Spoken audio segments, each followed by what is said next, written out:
आज आपण सोयाबीनची भाजी कशी करायची ही रेसिपी बघणार आहोत। त्या अगोदर मी सांगते की आजपासून आपले व्हिडिओ रोज 12 वाजता येतील। रेसिपीला सुरुवात करू। लागणारं साहित्य: सोयाबीन, उभा कट केलेला कांदा, टोमॅटो, बारीक कट केलेला कांदा, टोमॅटो आणि लसूण।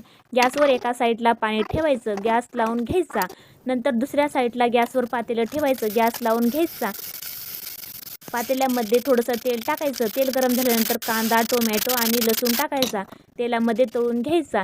नंतर सोयाबीन पाण्यामध्ये 5 मिनिट भिजत घालायचे। नंतर सोयाबीन पिळून घ्यायचे। त्याच पातेल्यामध्ये 2 पळी तेल टाकायचं, जिरे टाकायचे, टोमॅटो, कांद्याची आणि लसूणची पेस्ट टाकायची। नंतर लाल तिखट आणि कांदा लसूण मसाला टाकायचा, कट केलेला कांदा आणि टोमॅटो टाकायचा।